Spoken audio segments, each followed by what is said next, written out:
Oh là là là là. Bon, c'est bien emballé, hein.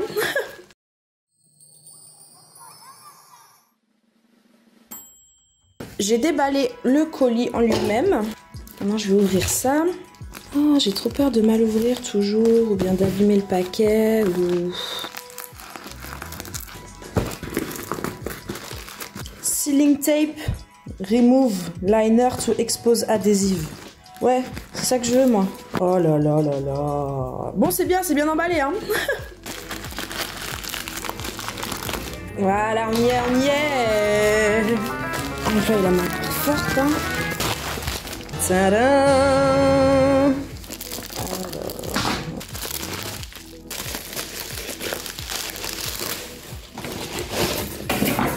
Oh punaise, je casse tout. Alors voici la ponceuse que j'ai choisie. Il s'agit de la Strong 210. Toudou.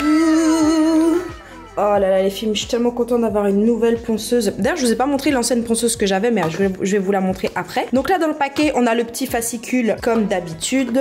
On a la pédale pour travailler au pied. Est-ce qu'il y a encore des gens qui travaillent avec la pédale d'ailleurs? J'ai l'impression que c'est vraiment à l'ancienne, à l'époque de ma maman et tout, les prothésistes elles travaillaient avec ça, mais j'ai pas l'impression que c'est d'actualité, hein. Ensuite là on a l'outil main, on va dire ça comme ça. C'est quoi ça?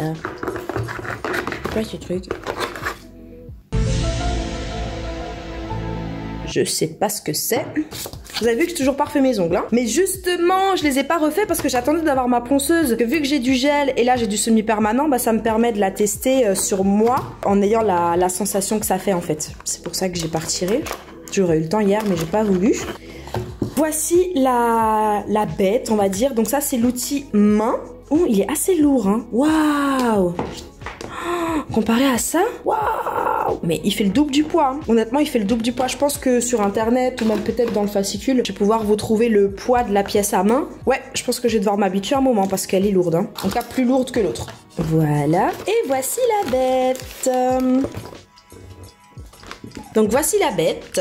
Et là, on a juste le petit truc, vous savez, je vais pouvoir le caler là pour pouvoir mettre ma pièce à main juste ici. Ça, c'est vraiment cool, ça. Comme je vous le disais, j'ai choisi la Strong 210. Concernant tout ce qui est caractéristiques techniques purement de la ponceuse, alors en termes de puissance, elle a une puissance de 50 watts. Elle pèse au total 1,2 kg. Elle fait 35 000 tours par minute. Le poids du manche fait 162 grammes et le couple, alors le couple, si j'ai bien compris le live de Stylet Academy que j'ai suivi justement où elle expliquait comment choisir sa ponceuse, elle explique que le couple c'est le match on va dire entre le boîtier moteur et la pièce à main et elle nous recommande un couple minimum de 1,5 et là bah, sur cette ponceuse le couple est de 3, c'est largement suffisant. Ensuite concernant la raison pour laquelle j'ai choisi cette ponceuse, comme je vous l'ai déjà un petit peu expliqué, j'ai suivi un live sur Instagram de Stylet Academy qui expliquait justement toutes les caractéristiques qu'on devait vérifier et sur lesquelles elle nous rend vigilantes lorsqu'on choisit notre ponceuse. Et donc j'ai pris en compte ces critères et après elle suggérait une ponceuse forcément qu'elle allait mettre après en vente sur son site internet qui est la Strong 210. Donc j'ai tout simplement pris en compte ce qu'elle a dit et acheté la ponceuse qu'elle a suggérée parce que son live était tellement bien expliqué et elle m'a tellement convaincue en fait par ses explications claires et précises que je me suis dit que la meilleure des choses à faire pour moi c'était d'acheter cette ponceuse. Voilà, c'était pour moi une valeur sûre en fait. J'étais sûre qu'en prenant cette ponceuse j'allais pas être déçue et c'est vraiment le cas. Je suis mais pas du tout déçue de cet achat. Là ça fait plusieurs semaines, plusieurs mois que j'utilise au moment où je suis en train de vous faire ce petit audio et je peux vous assurer que c'est une ponceuse de qualité. Voilà. Je vais tout de suite la sortir. Ouais, même le moteur, il est 2 fois plus lourd que l'autre, hein. En fait, là, j'ai l'impression d'avoir quelque chose de... Comment dire ça? Il est encore bien trop tôt pour que je vous dise professionnel, mais dans le sens où, voilà, les matériaux, ils ont un certain poids. On sent qu'il y a un bon moteur dedans, on sent que la pièce à main, c'est pas un gadget. Alors que bon, quand même vous montrer la ponceuse que j'avais avant. C'est celle-ci que beaucoup connaissent, hein. La GSDA Power, la 700. En termes de poids, ça n'a rien à voir. Comme dit, ça fait au moins le double du poids. pour chaque élément. Chaque élément fait au moins le double du poids. Je dirais même que le moteur, il fait 2 fois le poids de celle-là. Donc au moins vous savez de quelle ponceuse on part et vers quoi on arrive. Ah, en tout cas, je suis super contente, mais vraiment super contente de l'avoir reçue. Je vous dis, ma ponceuse, les filles, là, celle-ci, elle était en train de me lâcher. Elle faisait un bruit, comme si l'intérieur était rempli, mais rempli de poussière. Déjà, regardez-moi ça. Est-ce que c'est une façon de travailler ça? Hein? Dites-moi, est-ce que c'est vraiment une façon de travailler? J'ai dû mettre du scotch parce que sinon là ça se dévissait, il n'y avait rien à faire, j'aurais même pas pu l'utiliser du tout. J'ai un peu rafistolé, j'ai mis du scotch pour essayer qu'elle me tienne encore, mais là je sens qu'elle va me claquer dans les mains pendant que je suis en train de travailler et c'est ma pire hantise. Une fois que vous avez commencé à travailler avec la ponceuse, vous pouvez plus vous en passer, vous pouvez plus faire marche arrière. Donc c'était ma hantise que ma ponceuse me lâche. Donc là je suis trop contente d'avoir la nouvelle. Mais écoutez, on va pas perdre plus de temps que ça, on va tout de suite la tester. Hein. Donc ça va là. C'est trop cute ça.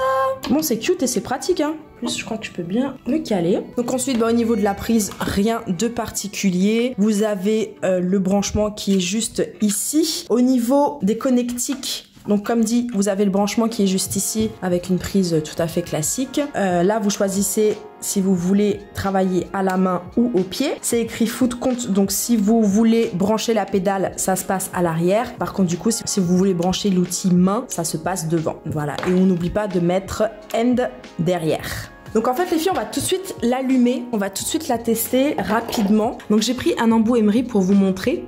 Je pense que c'est là qu'on va le plus voir. Lorsque vous utilisez ce genre d'embout, généralement vitesse pratiquement au plus bas qu'on peut parce que ça a tendance à très vite chauffer. Donc là je vous montre, je l'allume avec le petit bouton qui est juste ici sur le côté et là vous avez la position forward ou reverse. Là bien sûr vous branchez votre câble pour votre pièce à main et là par contre ça j'aime beaucoup ça, vous avez des petits trous pour mettre plein d'embouts.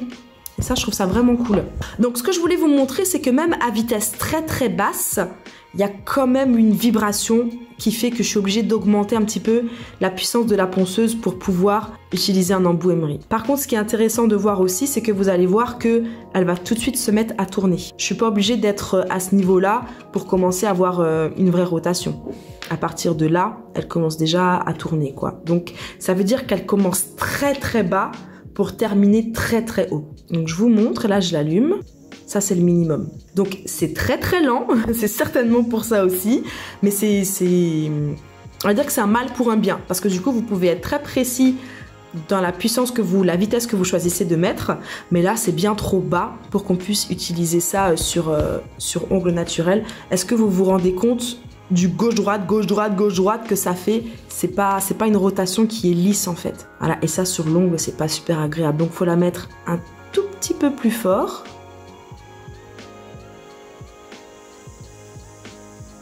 Voilà. Et là, c'est déjà plus correct. On a l'impression que ça le fait encore un petit peu, mais là, à cette vitesse-là, sur l'ongle, vous sentez pas la vibration, il n'y a pas de souci. Et donc, si je vous l'augmente pour que vous entendiez le bruit,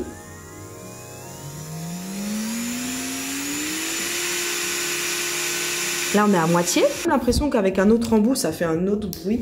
Voilà. Je reprends cet embout-là pour vous montrer la vitesse.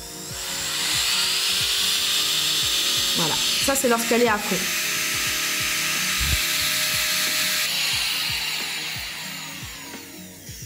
Donc comme vous pouvez le constater, le bruit pour moi est largement correct, quoi. Largement. Donc du coup, si je devais résumer, je sens vraiment que j'ai acheté une ponceuse de qualité. Vraiment.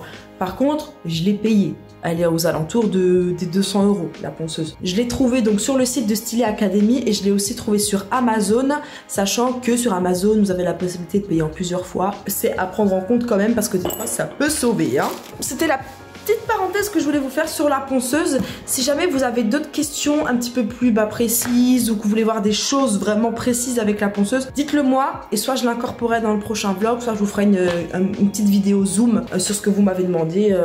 Voilà. Et sinon, vous voyez l'utilisation de ma ponceuse dans mon quotidien parce que je vous montre à chaque fois des petites images des clientes que je fais. Bon, la vidéo se termine un petit peu brutalement, donc je vous fais un petit audio pour vous dire de me laisser tous vos retours dans les commentaires, de ne pas hésiter à me poser vos questions. Mettez-moi des pouces si la vidéo vous a plu. Et puis, d'ici la prochaine vidéo, portez-vous bien et puis restez chez vous si vous le pouvez. Bisous!